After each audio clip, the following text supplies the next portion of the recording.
Bienvenue à cette nouvelle édition du Bulletin des régions, une émission produite grâce à la collaboration des télévisions communautaires autonomes associées à Cogeco. Alors, qu'est-ce que ça évoque pour vous, le 5-10-15? C'est un espace absolument magnifique. C'était des belles professions dans ce temps-là? J'ai fait 40 ans, madame. Donc, Je vois l'homme comme un arbre parce que l'homme prend racine comme l'arbre. Avez-vous l'impression qu'il y a une relève pour ça? Est-ce qu'il y a des gens qui vont pour pas que ça se perde? C'est cette année que ça vaut vraiment la peine de venir au marché public. Ça représente une belle tradition, en fait, qui est un peu un porte-bonheur pour les pêcheurs.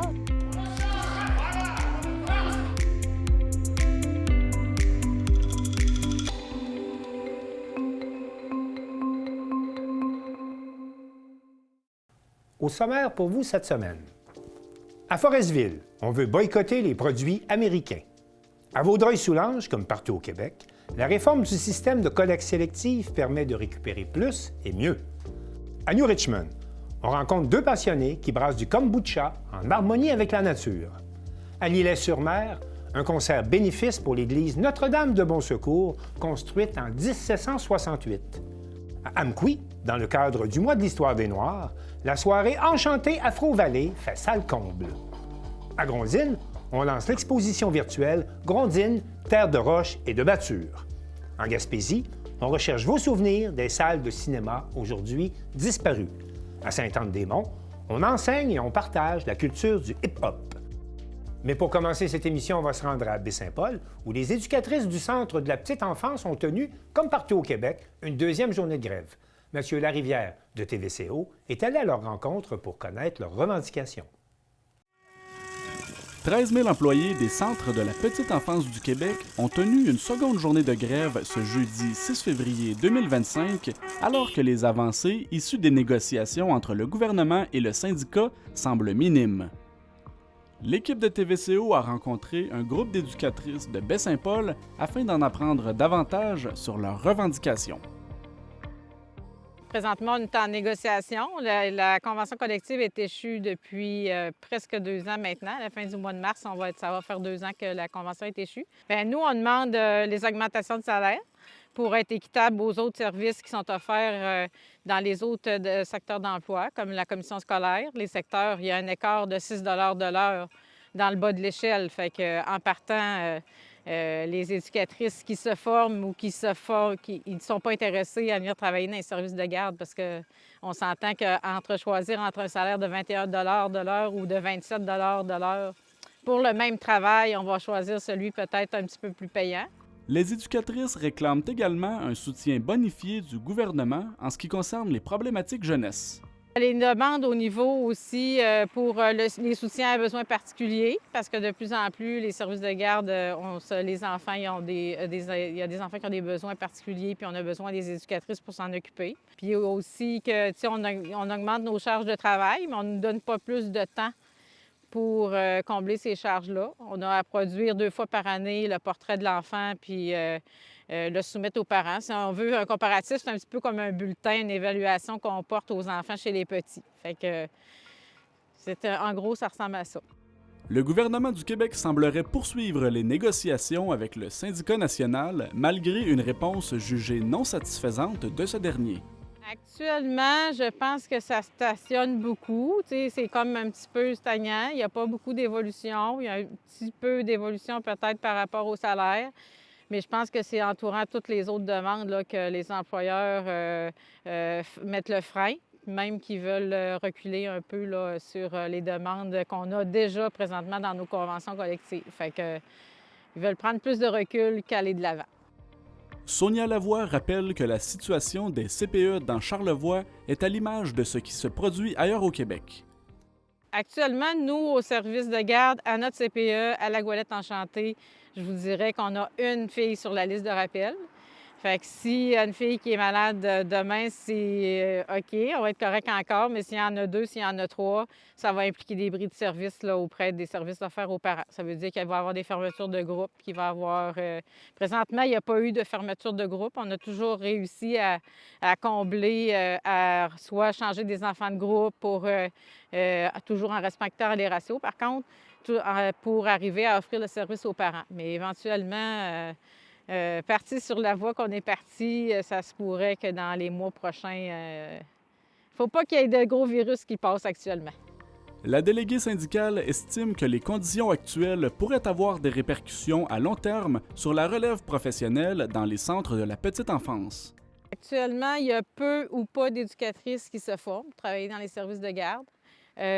Nous, à Baie-Saint-Paul, des personnes formées qui viennent déposer leur CV dans les derniers mois, on n'en a pas vu. C'est sûr que nous, on veut faire reconnaître notre travail, ça fait qu'à quelque part, qu'est-ce qu'on recherche, c'est des gens formés. Fait que c'est ça, il y a beaucoup de services qui est offert de la part du gouvernement. Ils essaient d'aller chercher des nouvelles éducatrices, mais en offrant comme la formation, l'option formation-travail. Chez nous, on n'en a pas actuellement là, qui veulent le faire. Sonia Bélanger soutient que les parents qui sont affectés par les journées de grève comprennent le contexte dans lequel les éducatrices évoluent. Je pense qu'ils sont solidaires avec nous. Ils comprennent vraiment le travail qu'on fait. Mais en même temps, oui, c'est difficile peut-être de trouver des ressources une journée. Mais comme je te disais tantôt, si on pense au bris de service qui pourrait être possible, c'est un moindre mal comparativement à peut-être que, qu'il pourrait y avoir de faire dire à chaque jour, aujourd'hui, c'est dommage, mais peut-être que tu vas être obligé de revenir chercher ton enfant, j'ai pas de service à t'offrir parce que j'ai pas d'éducatrice.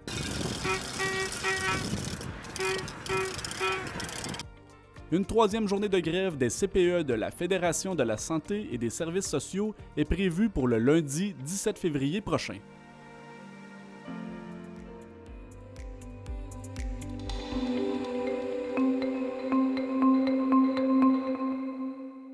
Je rejoins maintenant Joanie Godreau à Forestville pour faire le tour des dossiers locaux. Joanie, bonjour.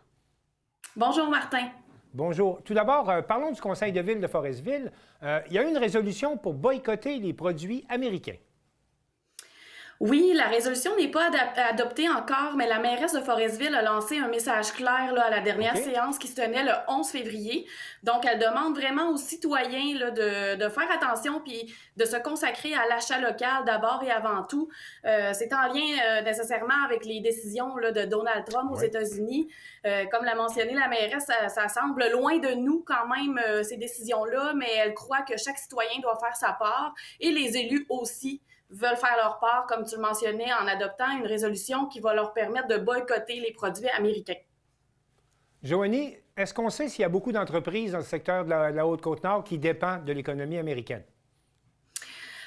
Nous, c'est sur la Côte-Nord, c'est sûr qu'on a les entreprises comme Alcoa et Alouette qui sont dans le secteur de Bécomo et Sept-Îles qui, eux, doivent vraiment travailler avec l'aluminium. Donc, les tarifs auront certainement des impacts.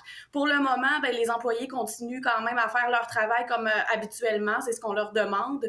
Mais on est quand même dans un climat d'incertitude en ce moment. C'est pour ça que les élus de la Haute-Côte-Nord, même si c'est pas nécessairement à Bécomo ou Sept-Îles, veulent prendre action et leur action pour eux au niveau municipal, c'est vraiment de boycotter les produits américains et d'inciter leurs citoyens à faire attention, que ce soit à l'épicerie, par exemple, de prendre encore plus leur temps pour regarder la provenance des produits et axer sur les produits québécois et canadiens. Par ailleurs, le conseil municipal et à Forestville, là comme ailleurs, il y a une crise du logement chez vous.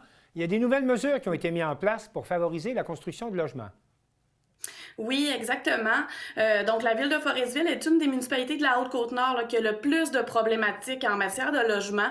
La mairesse est au courant, on porte des actions, mais maintenant, à la dernière séance, les élus ont mentionné travailler sur un nouveau règlement. Il n'a pas été adopté encore parce qu'ils ont seulement donné l'avis de motion pour le moment, mais les élus travaillent sur ce projet de règlement-là. Il est à l'étude avec les avocats pour que ça respecte la loi. Mais l'important, c'est de dire que ça va être un programme d'aide financière pour les promoteurs. Donc, pour les promoteurs privés? Oui, les promoteurs privés qui vont pouvoir profiter d'une réduction de taxes. La mairesse, pour le moment, parle sur un horizon de 3 ans, donc un crédit de taxe de façon dégressive. C'est ce qu'on mentionne, mais ça se peut que ça change, là, aller jusqu'à l'adoption. On parle peut-être au mois de mars de pouvoir être en mesure d'adopter ce nouveau règlement-là. Ça ressemble à quoi, la pénurie de logements à Forestville? Bien, c'est sûr qu'on a beaucoup de personnes qui manquent, qui peuvent pas se loger. Donc, on a même l'itinérance cachée là, qu'on appelle depuis 1 an ou 2. Donc, on est vraiment rendu à ce point-là. Donc, c'est pour ça que les élus veulent vraiment agir en ce sens. Puis, ils pensent que, justement, en faisant cette nouvelle mesure-là, que le milieu va devenir plus attractif pour les promoteurs privés parce qu'on en a quand même pas beaucoup. Donc, on aimerait vraiment que ces promoteurs-là choisissent Forestville pour pouvoir faire des projets de logement locatifs pour pouvoir aider la population à se loger convenablement parce qu'on parle aussi de beaux logements, là, pas seulement des logements sociaux ou des logements délabrés, là, comme on peut en trouver également. Par ailleurs, à l'occasion de cette séance du conseil municipal, il y a des étudiants du cégep qui ont été sensibilisés à la démocratie municipale. Comment ça s'est passé? Oui, exactement. Donc, à la séance du 11 février, il n'y avait pas beaucoup de points à l'ordre du jour, mais on avait des invités spéciaux.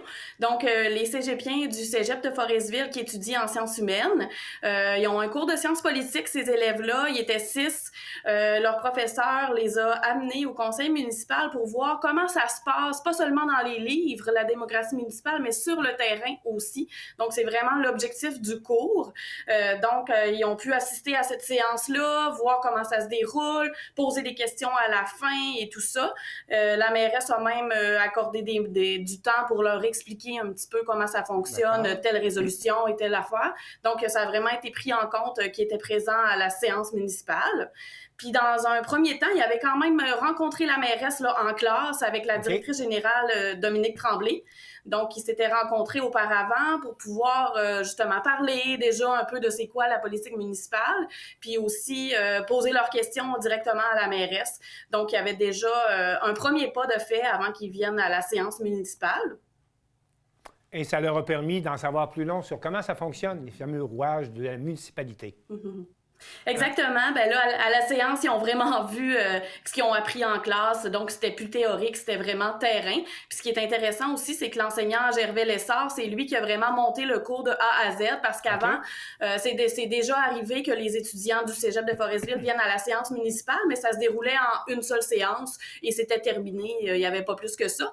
Maintenant, ben, la réflexion sur la démocratie municipale se déroule en 45 heures. Donc, il y a vraiment plus de temps accordé à ça. Moi, d'ailleurs, en tant que journaliste, je suis allée les rencontrer en classe pour leur parler d'actualité locale. Donc, c'était aussi une partie de la démocratie parce que l'actualité, les journalistes et tout ça, on fait partie aussi de cette démocratie-là. Absolument. Donc, j'ai été leur montrer un peu le rôle des journalistes dans le traitement de l'actualité municipale. Donc, c'était un autre volet intéressant pour eux. On apprenait plus tôt cette semaine que le Festival de la chanson de Tadoussac faisait face à un important déficit. Vous pouvez nous en parler? Oui, exactement. Le Festival de la chanson de Tadoussac a célébré son 40e anniversaire l'année dernière. Mais cette année, ils font face à un défi important, c'est qu'il y a une subvention au niveau du fédéral qui n'a pas été renouvelée, une subvention de 100 000 $, ce qui est quand même pas un petit montant. Donc, ça joue un rôle important dans le budget de cette année 2025. C'est même pas celui de l'an prochain, pour se préparer un an d'avance. C'est vraiment celui de cet été. Donc, ça les dépenses, pour bien se comprendre, les dépenses étaient engagées, puis on leur a annoncé qu'il y avait 100 000 de moins de prévus dans le dernier festival. Exactement. C'est de même que ça fonctionne là, au niveau des festivals. Ils ne sont pas les seuls, là, d'ailleurs. Il y a d'autres festivals qui font face à ce genre de défi-là. Mais je pense que pour cette année, c'est eux là, qui sont dans une des pires situations, malgré qu'ils s'en sortent assez bien.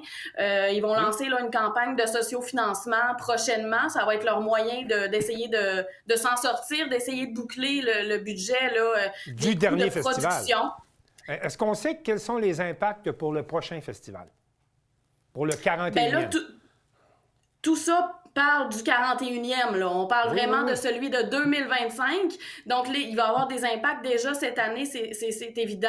Donc, avec la campagne de sociofinancement qui va être lancée, on espère récolter 25 000 $ pour le budget de cette année. Pour vraiment essayer de boucler le budget de cette année. On veut essayer de solliciter les citoyens. En fait, la campagne de sociofinancement va être ça.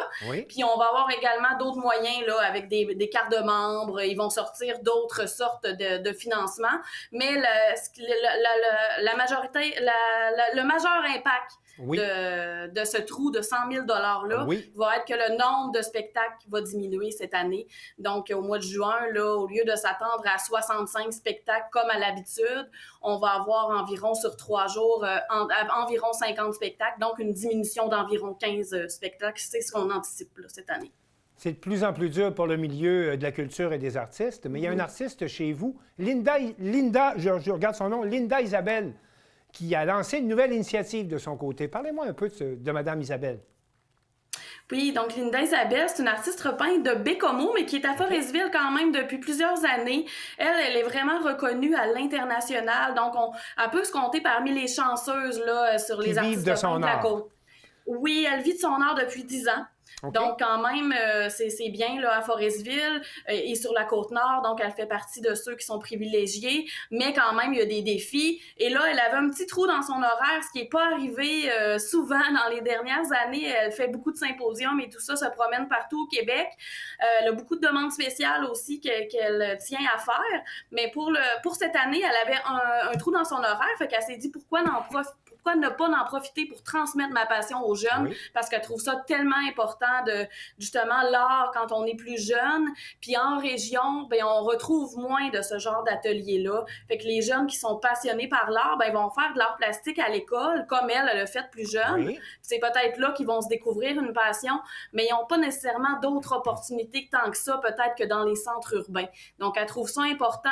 Elle s'est fait une genre de mission. Elle avait déjà fait ce genre d'atelier il y a 10 ans. Maintenant, elle avait trop manqué de temps là, avec sa carrière qui a pris beaucoup d'ampleur. Mais cette année, elle s'est dit, je renoue avec ça.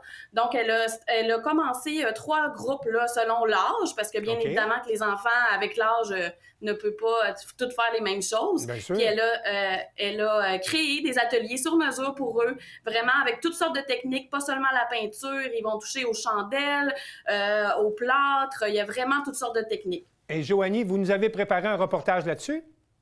Oui, je suis allée rencontrer Linda Isabelle dans son atelier. Elle s'est fait un plaisir de nous raconter ces fameux ateliers qu'elle va donner aux jeunes. Donc, on regarde ça. Oui, on écoute le reportage et je vous dis merci beaucoup, Joanie, et à bientôt. Merci beaucoup. 3 groupes de jeunes élèves prennent place dans l'atelier de l'artiste de Forestville depuis le début du mois de février. Ensemble, ils s'adonnent à différents types d'art selon leur âge et la créativité de leur mentor durant 6 cours. Il y a certaines activités qui vont être similaires, mais il y en a d'autres qui ça va être poussé beaucoup plus. Oui. Puis il y en a d'autres que c'est sûr que les jeunes ne pourront pas pantoute. Je vais faire des chandelles, c'est sûr que les 4, 5, 6 ans ne pourront pas toucher aux chandelles. Par contre, les plus vieux vont pouvoir le faire avec moi. Par la suite, là, les parents, ben là, ça va être à eux de gérer le côté là, de les allumer puis d'en profiter à la maison avec les jeunes. Linda Isabelle trouve important que les enfants puissent découvrir tous les aspects que peut prendre l'art. Selon elle, la possibilité de toucher à l'art peut ouvrir des portes pour plus tard. On va faire des chandelles, on va faire du savon, on va vraiment toucher à plein de choses qui n'est pas nécessairement tout relié au bricolage, mais qui touchent à l'art finalement. À la fin de la série d'ateliers, les participants repartiront à la maison avec des œuvres, bien entendu. Toutefois, une petite exposition pourrait être aussi organisée à l'atelier de Linda Isabelle pour montrer tout le talent des jeunes artistes. Ce n'est pas la première fois que l'artiste peintre originaire de Bécomo offre des ateliers à des enfants. Elle avait déjà tenté l'expérience il y a une dizaine d'années. Elle s'en fait parler encore aujourd'hui et la demande était encore bien présente. Elle profite donc d'une période un peu plus tranquille dans sa carrière pour renouer avec cette activité qui lui plaît énormément. Là, cette année, ça fait à peu près 2-3 ans que les galeries sont plus présentes avec moi, en fait, qui collaborent avec moi. Ça m'a permis justement d'avoir un petit peu plus de temps. Okay. J'ai quand même des commandes spéciales, mais le fait que l'atelier soit justement sur 3 jours pendant la semaine, bien, ça me permet là, moi, de continuer mon travail là, sans que ça soit... sans que ça joue là, de ce côté-là. Pour le bien de l'apprentissage, Linda Isabelle a limité le nombre d'inscriptions par groupe. Il ne reste qu'une seule place à combler chez les plus jeunes. Sinon, tous les groupes sont complets. Afin d'offrir la possibilité de suivre les ateliers créatifs de l'artiste foresvilloise, de généreux donateurs ont offert une séance de 6 ateliers à des jeunes dans le besoin. C'est ainsi que 2 participants ont pu joindre les groupes. Linda Isabelle continue de vivre de son art. Elle partira cet été sur la route des symposiums à travers la province.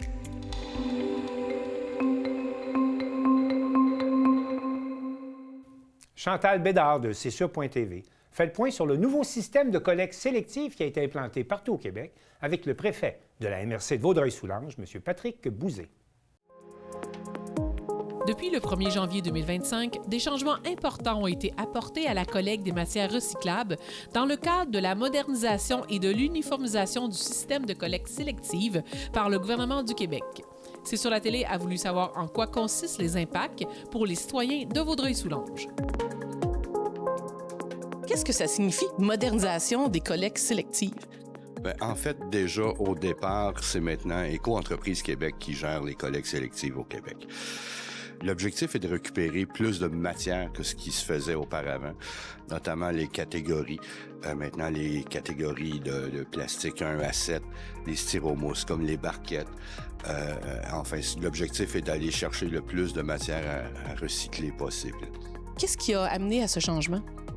Bien, le gouvernement du Québec veut, c'est-à-dire pas de nationaliser, mais standardiser les opérations à la grandeur de la province. Ici, on le faisait très bien, mais c'était pas le cas nécessairement partout au Québec. Il faut se rappeler que la MRC de Vaudreuil-Soulanges était une pionnière dans les matières recyclables. On fait de la collecte de matières recyclables depuis les années 90. Qu'est-ce qui est ajouté ou qu'est-ce qui est modifié pour Monsieur Tout-le-Monde quand il va faire le tri de ses déchets chez eux? Il y avait une forme de complexité derrière le recyclage auparavant, surtout pour ce qui concerne les matières qui étaient faites de plusieurs types de matières différentes, par exemple. Les sacs de chips en est un exemple, ou d'autres types de contenants emballages qu'on peut trouver dans les épiceries pour les aliments. Mais vraiment, l'objectif maintenant, c'est de dire, on va les mettre dans le bac bleu. Et justement, ça va être l'objectif du gouvernement et d'Éco-entreprise Québec de trouver des débouchés pour ces matières-là, pour s'assurer qu'ils sont sortis des centres d'enfouissement et qu'ils puissent être réutilisés et qu'on retrouve la matière, mais la valeur dans ces matières-là. On avait plastique 1, 2, 3, jusqu'à 7. Il y a des certains emballages qui n'avaient juste pas de numéro. On les prend tous? C'est ça l'objectif maintenant, c'est vraiment de tous les prendre et de simplifier le message et de dire maintenant le fardeau, oui, il faut continuer à faire un bon tri des matières, continuer à uniquement mettre des contenants emballages imprimés, éviter de mettre des vieux souliers, des brosses à dents, des choses comme ça, évidemment. Il y a toujours les éco-centres sur le territoire pour, ça peut être les vieux meubles, des résidus de construction. Donc ça, ce côté-là demeure inchangé. Il n'y a pas de changement. Les éco-centres sont toujours propriété des villes ici. On a 4 éco-centres sur le territoire. Et ça, c'est toujours une compétence qu'on a à la MRC. Si les gens veulent plus d'informations pour ce qui est accepté, ce qui n'est pas accepté, même si presque tout est accepté, à quel endroit qu'on peut avoir cette information? Sur le site de la MRC, l'outil Tricycle, qui est la meilleure référence, puis vous allez avoir, tout est catégorisé, ce qu'on peut faire, ce qu'on ne peut pas faire. Ouais.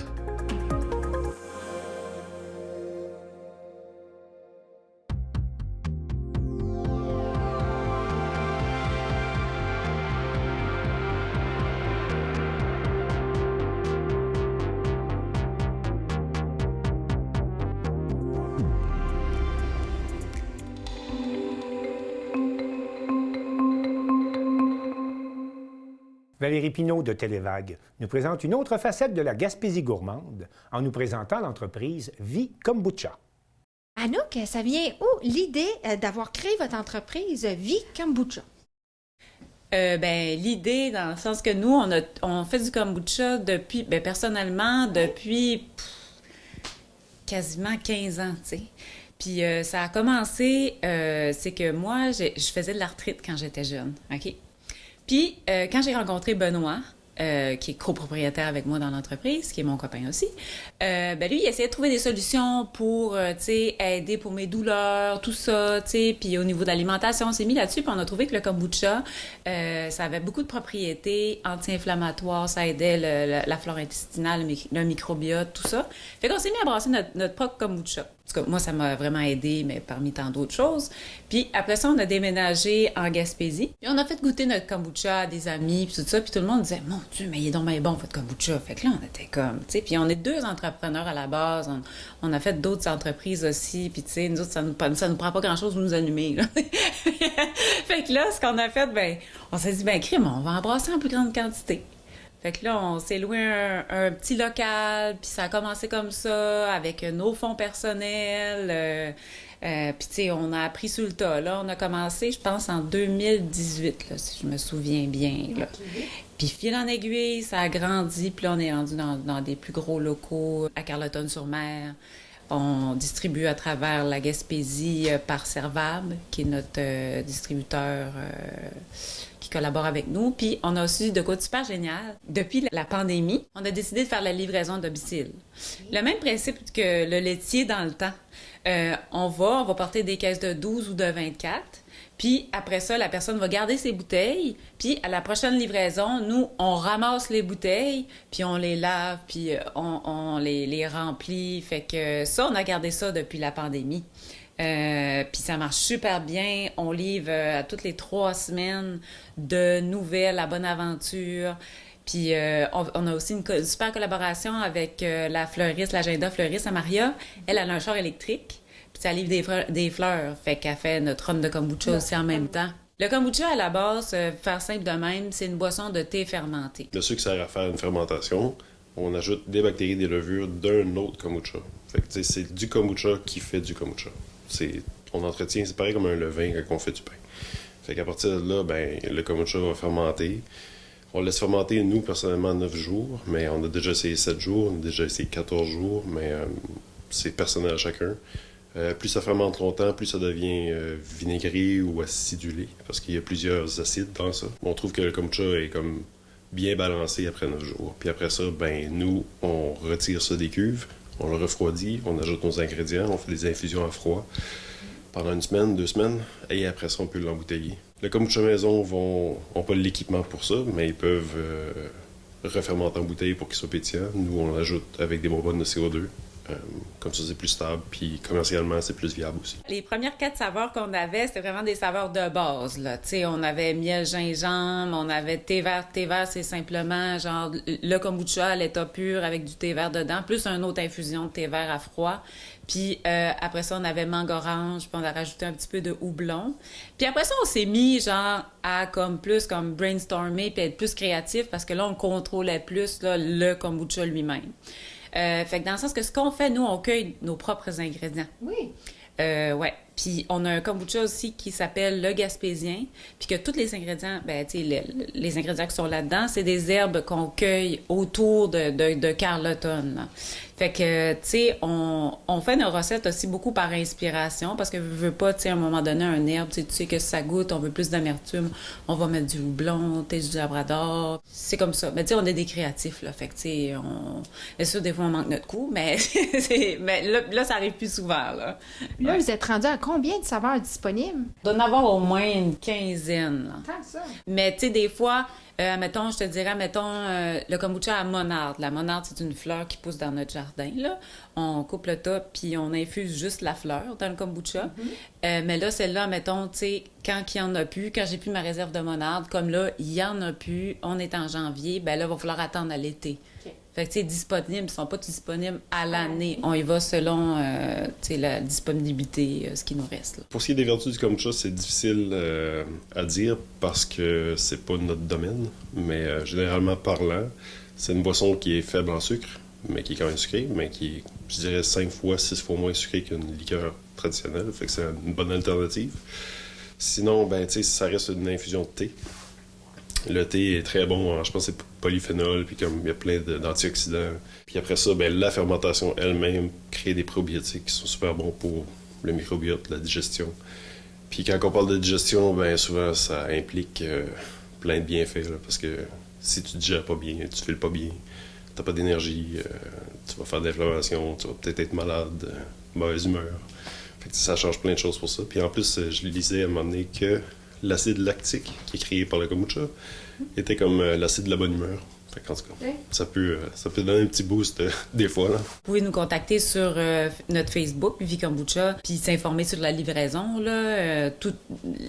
On livre à toutes les 3 semaines. Okay. Fait que ça, d'habitude, c'est bien indiqué. Puis aussi, il y en a aussi dans tous les commerces. La plupart des commerces en Gaspésie, là, il y en a, là.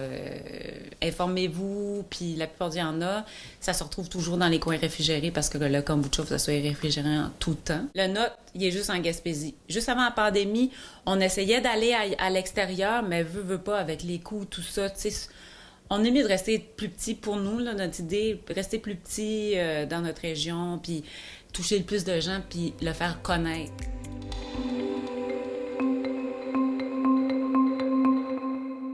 Mario Lacombe de CMA TV était à l'église Notre-Dame de Bon-Secours à L'Îlet-sur-Mer pour l'annonce d'un important concert bénéfice. Les membres de la fabrique Notre-Dame du Bon-Secours de L'Îlet-sur-Mer annonçaient le 3e concert bénéfice au profit de la fabrique. Le maire de L'Îlet, M. Germain Pelletier, et le député de Côte-du-Sud, Mathieu Rivet, étaient présents pour nous en parler. Mathieu Rivet nous présente ici la présidente d'honneur de ce 3e concert bénéfice. J'ai le privilège de vous présenter la présidente d'honneur de cette 3e édition du concert bénéfice. Une prestigieuse ambassadrice lyrique à travers le monde, issue de notre coin de pays, née et grandie ici même à L'Îlet. Soprano de niveau international, elle a depuis son plus jeune âge maintes fois chanté à l'église Notre-Dame de Bon-Secours, mariage, funérailles et bien d'autres occasions. D'où son désir d'implication dans ce projet. Gens des médias, laissez-nous vous présenter Madame Lynne Fortin. C'est donc avec beaucoup d'humilité, mais pas tant que ça, peut-être que j'endosse la responsabilité de présidente honorifique de cette 3e édition du concert bénéfice. Un réel plaisir, d'autant plus que l'artiste invitée est ma bonne camarade Nathalie Choquette, une soprano pas comme les autres que vous apprécierez sûrement en spectacle piano-voix. Cette année, l'artiste invité n'est nul autre que Mme Nathalie Choquette, soprano, accompagnée de son pianiste. Ce spectacle de style cabaret en formule piano-voix, où la diva allie avec brio les belles chansons d'autrefois aux grands airs d'opéra. Ce spectacle aura lieu jeudi le 8 mai à 20h. Pour information et réservation des billets, communiquez au 88 247 5103. Tous les profits de ce spectacle bénéfice iront pour couvrir les coûts d'entretien et de réparation de la belle église de Notre-Dame du Bon-Secours à L'Îlet-sur-Mer. Rappelons que ce monument architectural fut construit en 1768. Elle renferme des trésors en ornements, tableaux et artefacts religieux. Mario Lacombe à L'Îlet-sur-Mer pour CMA TV. Information.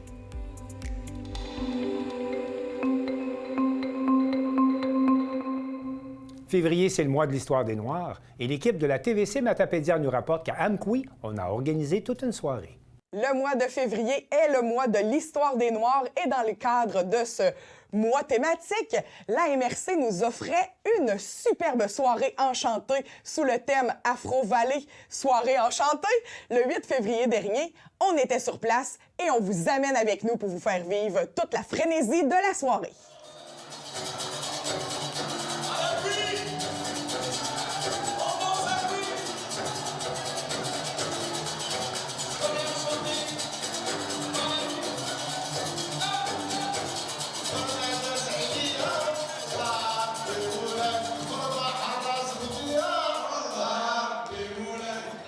Je suis en compagnie de 2 des organisateurs de la soirée, Rachid, qu'on connaît depuis longtemps dans la Matapédia, et Younes.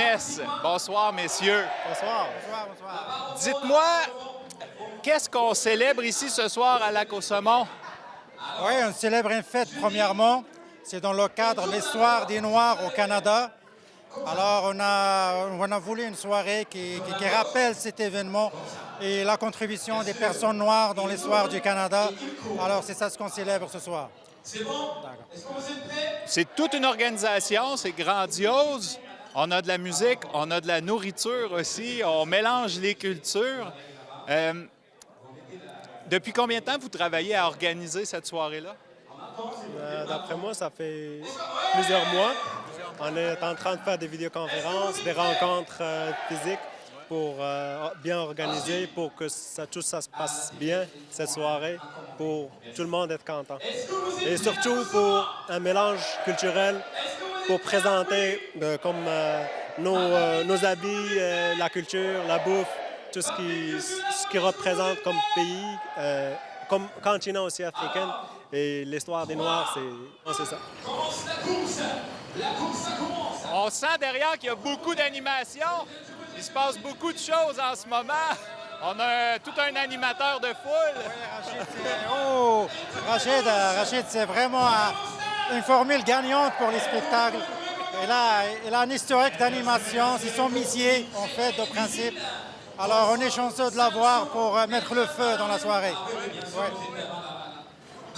Il y a beaucoup de c'est une soirée qui est faite pour croiser les cultures, puis pour aussi aider les nouveaux arrivants. Salut! Wow! C'est donc bien beau! C'est 3 costumes marocains d'hiver. Oui, c'est vrai. On a beaucoup de diversité dans le costume marocain en ce moment. C'est pas seulement marocain, c'est l'Afrique. C'est l'Afrique de l'Ouest et c'est marocain. Parce qu'on a voulu qu'en fait, le principe de cette soirée, c'est un mariage de culture. C'est ça, c'était le principe. Alors, ça partit comme ça et ça a donné ce beau spectacle. Et monsieur, il a une grande histoire d'animation. Il a travaillé à Cavalia.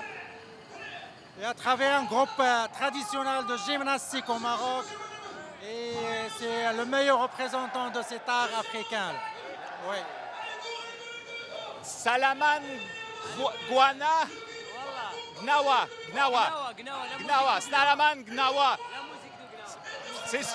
Vous jouez ce soir, les gens ont envie de danser quand ils entendent ça. Oui, nous aussi on veut faire un bon musique pour eux. C'est pour ça qu'on est ici. Pour faire quelque chose qui est bien, qui présente le Maroc, qui présente l'Afrique, qui présente Québec aussi, parce qu'on est au Québec. Merci Québec. Merci à vous, oui. Puis, j'ai aussi remarqué que dans l'organisation, beaucoup des gens qui viennent de l'extérieur, ce sont des nouveaux arrivants qui font partie de l'organisation. C'est une grosse proportion de votre comité. Oui, on a réfléchi à ça parce que il y a les contribuables officiels, c'est la MRC, c'est Tremplin Travail, les gens de la région, moi et Manon. Ouais, moi, parce que je suis matapédien. Et il y a les nouveaux arrivants comme Younes, Omar et sa femme Sarah. Oui, on a voulu que ça soit une équipe multidisciplinaire, sans vous dire. Ouais. Ça donne un résultat super coloré. Les gens ont l'air d'adorer ça. Ça veut bouger, ça mange. Super. C'est quoi les plus gros défis d'organiser une soirée comme ça? Tout le monde est engagé par le travail, engagé avec notre travail, famille, tout ça. C'est réaliser les rencontres. Et aussi, on a un budget à calculer. Aussi, le défi était, premièrement, les repas. Alors, on a voulu au premier de faire des repas multinationaux, mais on a choisi de faire un repas qui va fédérer tout le monde. C'est pour ça qu'on a choisi le michoui. Alors les Québécois, non Québécois, ils vont manger, tout le monde va être bien. Et aussi pour la musique, on a voulu une musique qui va représenter l'Afrique noire et tout ça. Alors le groupe, ce sont mes amis à moi, que je connais depuis des années à Montréal. Je l'ai proposé parce que je connais leur art, qui est ancestral, millénaire, et ça vient de l'Afrique. Alors c'était la formule gagnante pour réussir cette soirée.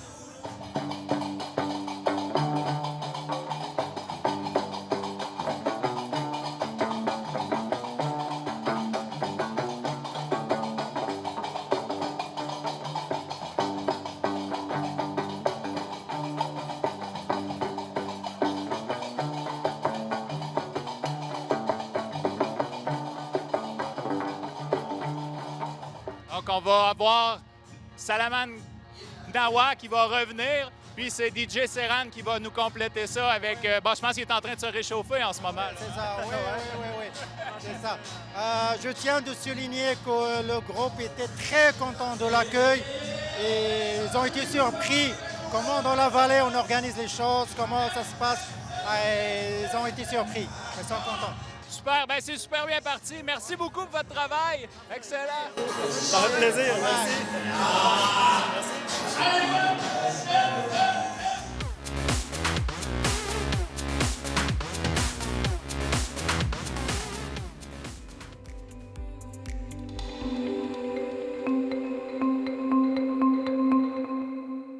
Il est maintenant possible de vivre une partie de l'histoire de la ville de Grondines en naviguant sur Internet. Un reportage de Philippe Papillon de CJSR. L'organisme Culture et Patrimoine Deschambault-Grondines a inauguré un nouveau musée virtuel afin de faire découvrir l'histoire de Grondines aux internautes. CJSR s'est entretenu avec Éliane Trottier, la directrice générale de l'organisme, pour connaître l'initiative. Je m'appelle Éliane Trottier, je suis directrice générale de Culture et Patrimoine Deschambault-Grondines, donc un organisme qui s'occupe de 2 institutions muséales agréées à Deschambault-Grondines, le Vieux-Presbytère et le Moulin de la Chevretière, mais aussi d'un autre lieu d'interprétation qui est le Moulin à vent de Grondines. Donc, le projet Grondines, Terre de roches et de battures, c'est une exposition virtuelle qui présente les grands pans de l'histoire du village de Grondines. Donc, on est plus dans un récit qu'une chronologie, là. Donc, ce qu'on veut, c'est mettre en valeur vraiment l'identité grondinoise à travers des anecdotes, mais aussi, bien sûr, là, les grands éléments de l'histoire grondinoise. En fait, la formule web, on l'a développée pour pouvoir aller plus loin en termes de récits puis de partage d'images d'archives. Nous, dans nos lieux, on présente des expositions permanentes qui sont davantage liées au lieu lui-même. Bien sûr, on parle de l'histoire de Grondines ou de Deschambault dans les lieux que nous opérons, mais la formule web permet vraiment d'aller plus loin en termes de contenu et de sortir un peu des bâtiments eux-mêmes là, que nous interprétons. Suite au succès du musée virtuel de Deschambault en 2013, Culture et Patrimoine Deschambault-Grondines s'est donné la tâche d'en créer un pour Grondines. Ce n'est pas notre premier projet virtuel. En fait, on en a fait un en 2013. C'était le contexte du 300e anniversaire du village de Deschambault à ce moment-là. Donc, on a fait un musée virtuel sur l'histoire de Deschambault. Et tout de suite après cette expérience-là, le conseil d'administration, l'équipe de Culture et Patrimoine Deschambault-Grondines s'est dit « ça nous en prend absolument un aussi pour le secteur de Grondines ». Donc, rapidement, on s'est attelé à la tâche.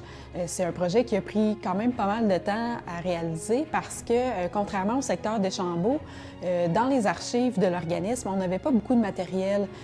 Dans les années 70-80, les gens qui nous ont précédés au sein de Culture et Patrimoine Deschambault-Grondines avaient fait des récoltes d'archives. Donc, on était parti de ça pour faire le musée de Deschambault, chose qu'on n'avait pas pour Grondines. Donc, la première étape, ça a vraiment été la collecte d'archives. Donc, il y a eu un appel à tous au sein de la population et beaucoup de gens ont partagé des archives privées, donc des photos de leur collection personnelle. Et ça a été aussi un exercice de documentation de cette iconographie-là. Il y avait des fiches là, qui accompagnaient les photos pour qu'on sache de quoi il s'agit. Et par la suite, on a engagé une chargée de projet pour définir une structure du musée virtuel, rédiger les textes, aller plus loin dans les entrevues aussi avec certaines personnes en fonction des contenus qui étaient déterminés. Le musée virtuel de Grondines est accessible de 2 manières différentes. Voici à nouveau Éliane Trottier. Il y a 2 façons, je dirais, d'accéder au projet. Présentement, il est déjà en ligne. Donc, une façon simple, c'est de se rendre directement sur le site de CPDG, culturepatrimoinedg.com.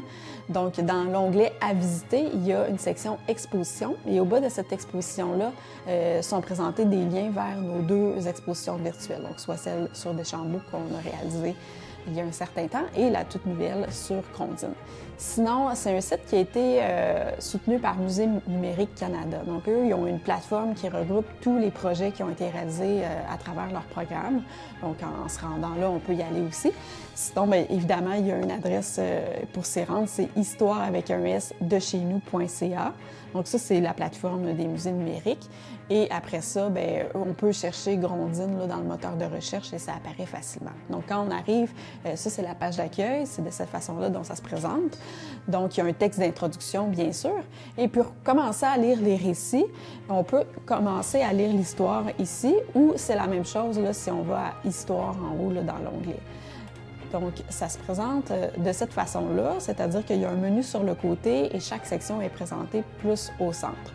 Évidemment, les récits, on les a construits dans un certain ordre logique, donc c'est pensé pour que ça puisse être lire en ordre, mais ce n'est pas obligatoire non plus. Donc, si vous avez des intérêts particuliers pour, par exemple, la section sur les magasins généraux, vous pouvez tout à fait y aller directement, puis vous allez la comprendre sans avoir lu ce qui précède. Donc, il y a quand même pas mal de sections. Et à la fin aussi, pour ceux qui s'intéressent de façon plus précise à l'histoire grondinoise avec des dates, par exemple, il y a le résumé historique là, qui vient faire une synthèse qui résume un peu tout ça. Puis sinon, c'est vraiment plus par thème. Puis il y a aussi la section galerie. Dans le fond, ça regroupe énormément de photos, soit des images qui sont déjà insérées dans les textes qui sont présentés, ou des fois, il y a des petits bonus. Là. Donc, c'est le fun aussi de juste parcourir la galerie photo. Par contre, évidemment, là, il n'y a pas les textes qui mettent tout ça en contexte. Donc, en cliquant sur les photos, bien sûr, on peut les voir plus grosses. Et ce qui est sympathique, c'est qu'on voit toujours la source. Donc, par exemple, ici, c'est une archive qui vient d'une collection privée, c'est bien sûr mentionné. Et puis, pour terminer, je mentionne que le site aussi est entièrement traduit en anglais. Donc, un visiteur anglophone peut avoir accès au même contenu. C'est le cas là, pour tous les musées, les projets soutenus par Musée numérique Canada. Il est possible pour toute personne intéressée de consulter les 2 musées de culture et patrimoine Deschambault-Grondines gratuitement, que ce soit en français ou en anglais. C'est un reportage de Philippe Papillon avec la narration de Danick Julien.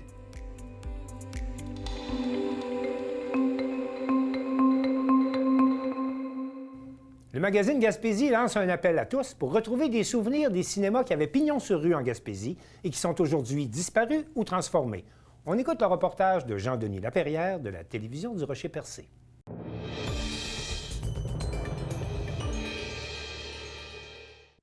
Alors, le magazine Gaspésie est déjà en préparation de son numéro pour cet été et lance un appel à collaboration à la population sur le cinéma.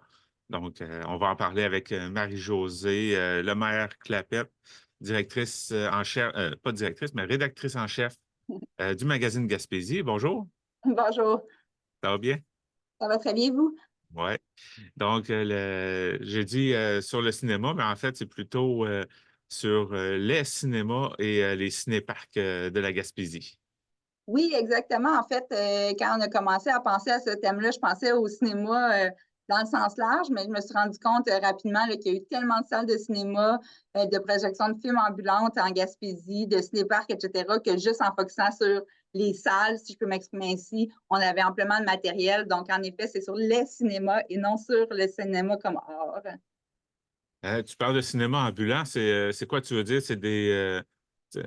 on s'arrête dans un lieu pour faire des projections, puis on continue plus loin? Ou? Oui, en fait, il y avait beaucoup de villages qui n'avaient pas de cinéma ou de salle de projection. Donc, souvent dans les sous-sols d'église ou dans la salle communautaire du village, soit que les gens avaient comme un projecteur puis ils projetaient, en fait, faisaient une soirée cinéma, soit qu'il y avait c'est ça, je les appelle, là, c'est un surnom que je leur ai donné, là, mais des projectionnistes ambulants, c'est qu'ils se promenaient d'un village à l'autre pour proposer, en fait, c'est ça, des soirées cinéma pour les lieux qui n'avaient pas de salle récurrente. Donc, une fois de temps en temps, là, on projetait des films dans des salles de fortune, si je peux m'exprimer ici, pour donner quand même le plaisir aux gens d'aller aux vues, comme ils disaient. Là. C'est pourquoi avoir choisi ce sujet-là pour votre prochain numéro? Bien, en fait, le magazine Gaspésie, on traite l'histoire sous tous ses angles possibles. Donc, on essaie d'offrir aux gens une variété de thèmes dans une année. Donc, des fois, on a des trucs plus historiques, un peu plus scientifiques, où là, on voulait vraiment comme aller dans la section culture-art. On a traité plusieurs sujets à travers le temps, puis le cinéma l'a été très peu. Donc, de fil en aiguille, comme je dis, le sujet s'est précisé, puis on en est venu aux salles de cinéma, mais je pense que déjà, là, ça sollicite vraiment l'intérêt des gens. Ça rappelle beaucoup de souvenirs. C'est quelque chose qui est très accessible. Là. Tout le monde est déjà allé au cinéma. Donc, voilà, on avait envie de faire un clin d'œil à un aspect peut-être un peu plus artistique de l'histoire là, pour ce numéro-là. Il n'y a pas juste les cinémas, il y a aussi les cinéparcs. Exactement. En effet, puis ça a été très populaire. Ça l'est encore. Ça a perduré plus longtemps à Gaspésie que dans beaucoup de lieux ailleurs au Québec. Donc, c'est un aspect important et je peux déjà vous dire qu'on va avoir quelque chose là-dessus. Donc, ça va être intéressant, là, justement, des sorties familiales dans les voitures et tout ça. Là, il y a quelque chose d'un peu exotique. Moi-même, j'en ai fait l'expérience souvent quand j'étais jeune, puis j'en garde des très bons souvenirs. Là. En tout cas, il y a le cinéparc Paradiso aussi, ici à la sortie de Grande-Rivière. Là. Exactement. Ça fonctionne encore très bien. Oui, tout à fait. Je suis bien au courant de ça. Donc, en effet, on va aborder le sujet. Il y en avait un à Saint-Margeric aussi, un peu avant Gaspé. Mais oui, celui que vous mentionnez reste dans les annales, si je peux m'exprimer ici. Là. Est-ce qu'il y a des personnalités liées au cinéma et cinéparc de la Gaspésie qui pourraient être présentées en numéro? En fait, c'est une excellente question. Là, on est dans les tout débuts de production du numéro, mais si les gens pensent à quelque chose, ça me ferait plaisir de l'entendre. Soit, comme vous me l'aviez mentionné, là, un propriétaire plus marquant, disons, de salle de cinéma et de cinéparc. On sait déjà que souvent, celui qui possédait le cinéparc avait aussi un cinéma. Ça allait généralement de pair. Mais je pense aussi peut-être à la visite de quelqu'un d'important ou un événement, une inauguration de film particulièrement marquante ou avec des personnalités connues parce que, je ne sais pas, ça traitait de quelque chose en particulier. Je ne sais pas si ça allume des lumières chez les gens, mais ça serait quelque chose d'intéressant à raconter, un souvenir lié à une salle de cinéma plus événementielle, une inauguration peut-être de quelque chose, ou des fois, il y avait des curés ou des personnalités peut-être qui se déplaçaient. J'en ai aucune idée, mais je lance l'invitation aux gens si ça vous fait penser à un aspect que vous avez vécu, n'hésitez pas à m'en parler. D'ailleurs, c'est quel type de contribution que les gens peuvent donner? Je sais que les gens peuvent rédiger un texte, mais est-ce qu'ils peuvent aussi, par exemple, peut-être juste envoyer des photos de justement des salles ou de cinéparcs qui les ont marqués? Hein? Oui, tout à fait. En fait, premièrement, il y a l'appel de texte, si on peut dire comme ça. Donc, si les gens ont des informations sur l'histoire d'un lieu, mais ça peut être aussi des souvenirs. Comme je le disais, ça fait appel à notre mémoire, les salles de cinéma, les premiers films qu'ils ont vus, peut-être une soirée romantique un samedi soir, j'en sais rien, mais peut-être que les gens, ça leur allume des lumières, donc d'agrémenter le tout de souvenirs, ça nous plaît bien. Si les gens ne sont pas très à l'aise avec la rédaction, mais ils ont une bonne histoire à raconter, ils peuvent me contacter aussi. Là, je ne veux pas que les gens s'arrêtent avec ça. Là, on cherche d'abord et avant tout des bonnes histoires. Donc, je peux l'écrire pour vous, on peut le faire ensemble, on peut faire une entrevue. Donc, il y a toutes sortes de façons possibles. Donc, si vous pensez à quelque chose, contactez-moi. Puis oui, je prends toujours les photographies, mais dans ce numéro précisément, on en a besoin. Souvent, on pige dans les archives du Musée de la Gaspésie pour illustrer les numéros en partie, puis on complète avec ce que les gens ont. Mais là, on a très, très peu de choses dans nos collections. Donc, je fais vraiment un appel à tous. Oui, des photos des salles de cinéma à l'intérieur, ce serait génial parce qu'on n'en a pas encore. On en a à l'extérieur des bâtiments, mais dans les salles, je n'ai rien. Si les gens ont des programmes, peut-être des billets, je ne sais pas quel souvenir lié à un cinéma ou à un cinéparc, le menu de la cantine, pourquoi pas au cinéparc, ça serait génial. N'hésitez pas, contactez-moi, même si c'est juste une photographie que vous avez puis que vous n'avez pas envie d'en raconter plus, il n'y a pas de problème, là, ça va nous faire grand plaisir. Là. Marie-Josée Lemaire-Clapette, rédactrice en chef du magazine Gaspésie. Merci beaucoup pour cette présentation. Merci de l'invitation. Vous écoutez votre reflet d'ici. Revoyez tous nos reportages sur notre site Internet.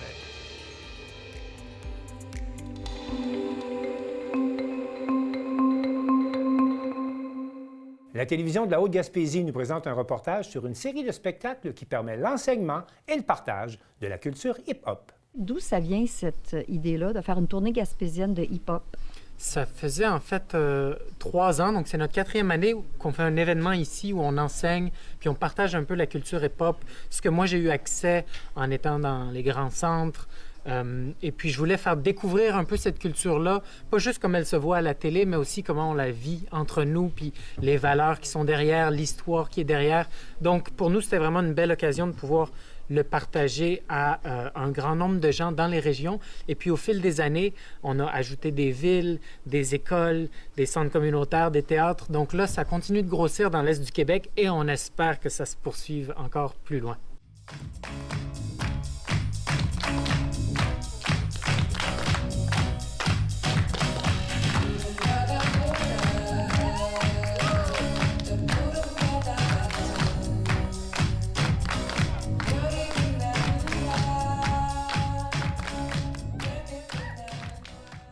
On offre des ateliers d'abord pour faire découvrir des styles de danse. Puis ensuite, on fait une performance dans laquelle on improvise la danse, mais aussi on parle un peu de l'histoire de la musique qui est derrière, de l'histoire des danses. Et puis, on invite tous les jeunes qui ont participé aux ateliers et le public à venir se joindre à nous après la performance pour danser ensemble, improviser, discuter avec les artistes. Ça se poursuit avec de la musique en continu pour que les gens restent et se rassemblent dans l'esprit de la culture hip-hop et des street dance. 2, 3, 4, shake! Yeah! Et dans 3, 5, 6, 7, 8, 1, 2, 3, 4, 1, 2, 3, 4, 1, 2, 3, 4, shake! Wouh! Bravo! Moi, je voulais juste danser. Puis c'est de la danse, quoi. Puis fait que c'est ça. C'est vraiment juste l'envie de danser. À Fury, l'année dernière, il y avait un atelier de hip-hop, genre. Mais il y a plein de trucs dans le hip-hop, j'imagine, mais... Enfin ouais, à Fury, l'été dernier, il y avait eu des ateliers aussi auxquels j'avais participé. Puis la tournée a commencé aujourd'hui à Sainte-Anne-des-Monts. Oui. Puis vous faites combien de villes en Gaspésie? On fait... Combien de villes est-ce qu'on fait? 8 villes? Je pense qu'on fait autour de 8 villes dans l'est du Québec.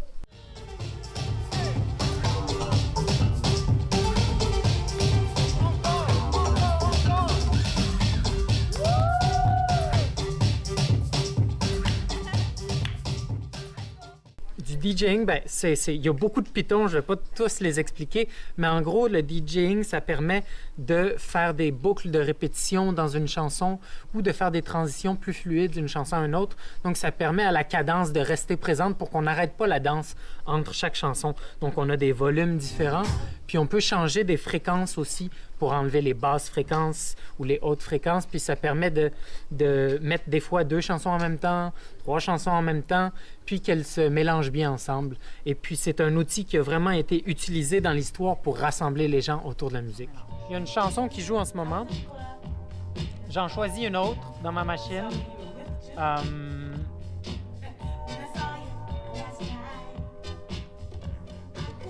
Et puis, à partir de là, il faut que j'utilise mes écouteurs pour m'assurer que les rythmes coordonnent ensemble.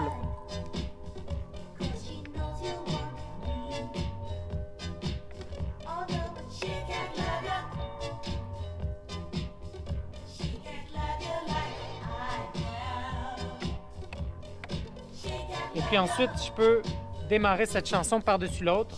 Donc, j'enlève un peu des basses fréquences, des hautes fréquences.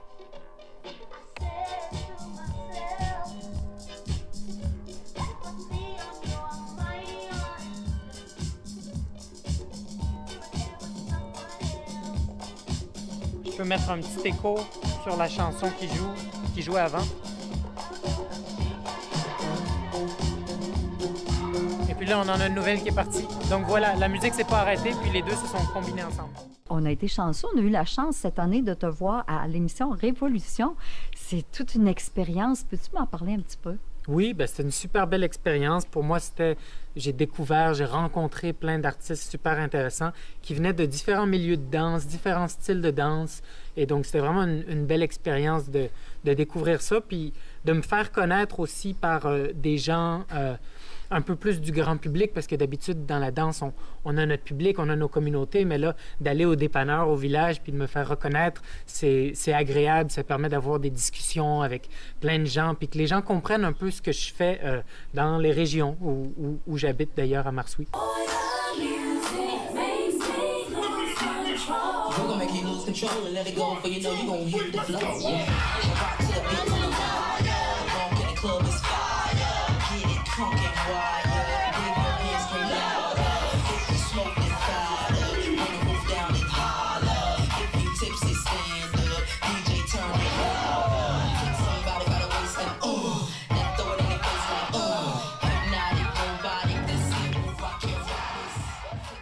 J'ai rencontré l'amour à Marsouis et puis donc je développe toutes sortes de projets depuis pour passer du temps là-bas. Et puis c'est sûr que les montagnes, la mer, c'est pas désagréable. Et puis les gens, les petites communautés, c'est vraiment une autre manière d'interagir. Moi, j'ai grandi en ville, j'ai connu seulement les grandes villes, donc de découvrir cette nouvelle manière d'entrer en contact dans des petits lieux, des petits villages, tricotés serrés, comme on dit, c'est vraiment inspirant. La danse, j'ai commencé ça très jeune. J'ai eu de la chance, j'avais un voisin qui faisait du break. Et puis lui, il mettait un petit plancher de danse au coin de ma rue, parce qu'il y avait un parc, il invitait ses amis. Donc, à un très jeune âge, dans l'enfance, j'ai rencontré la communauté de break de Montréal. Et puis, ça m'a initié. J'ai vraiment grandi parmi eux. Puis, j'ai jamais arrêté parce que j'ai attrapé la piqûre. Puis, ça me passionne encore aujourd'hui.